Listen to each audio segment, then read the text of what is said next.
J'ai choisi de rebifurquer vers la communication d'influence parce que ça me permettait de me spécialiser vraiment. Ce que j'ai envie de faire dans le futur, c'est plutôt de travailler dans l'associatif et donc dans tout ce qui est plaidoyer. Ça me permettait de plus me spécialiser dans ce domaine-là.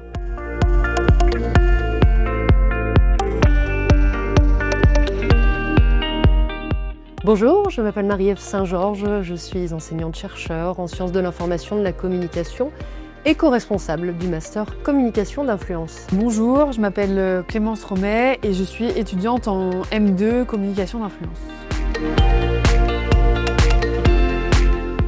Le master communication d'influence a été créé il y a 6 ans maintenant à l'Université catholique de Lille. Alors il s'agit surtout de ne pas fabriquer une usine à influenceurs, ça n'est pas du tout le but du jeu. Par contre, la communication, elle rejoint 2 gros objectifs dans ce master. Celui d'être dans une dimension stratégique de la communication, dans sa dimension politique, de relations publiques, du lobbying. Et puis, il y a une dimension recherche avec le mémoire de recherche qui est également très importante. Alors moi, j'ai un parcours un peu particulier parce que du coup, l'année dernière, j'étais pas forcément à l'Université catholique de Lille. J'ai fait un premier master, en fait, un master 1 à l'Université de Lyon.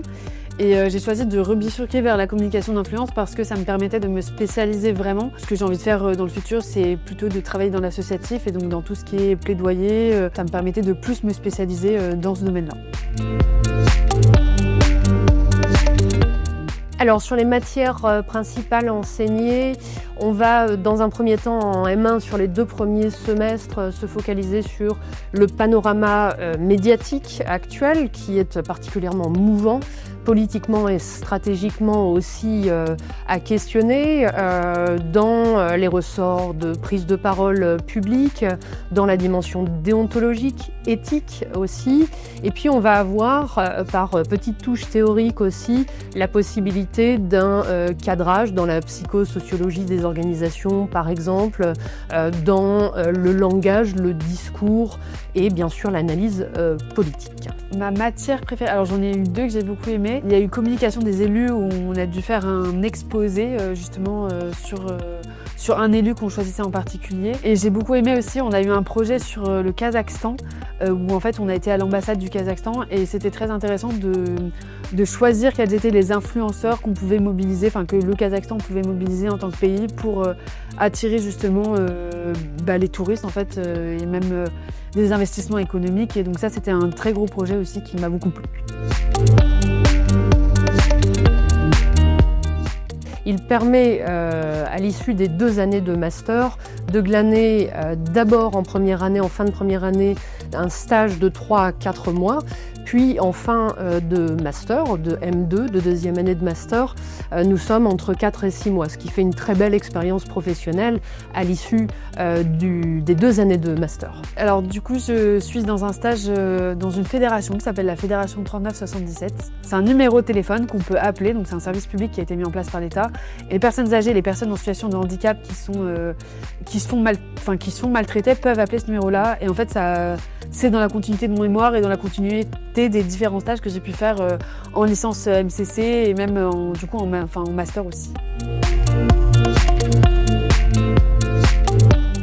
Alors les débouchés rejoignent largement ce qu'on va élaborer dans la 2e année de master, c'est-à-dire qu'on peut porter vraiment un intérêt vers la communication publique, politique, le porte-parole, le plaidoyer, et puis on va avoir des dimensions de type relations presse, de gestion de crise aussi, c'est-à-dire qu'on peut travailler dans des cabinets politiques par exemple, des institutions politiques, publiques, parapubliques ou, comme l'a très bien dit Clémence aussi, dans la dimension associative qui mérite une très forte attention stratégique. Mon projet professionnel, donc là, à court terme, c'est vraiment de pouvoir justement travailler dans des associations ou dans des services publics, dans le service public parce que c'est quelque chose qui me tient à cœur à titre personnel. Et après, à plus long terme, j'aimerais beaucoup écrire des livres.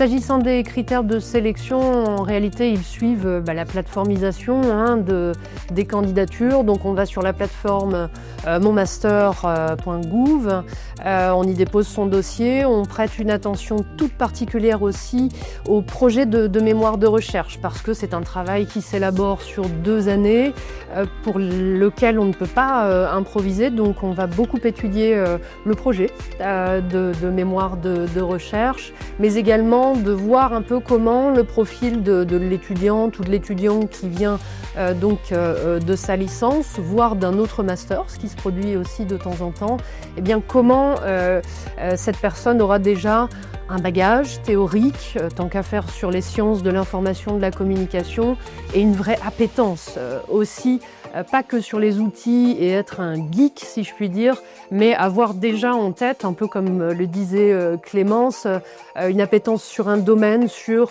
la volonté d'impacter par la communication son métier, son intervention dans tel ou tel secteur d'activité.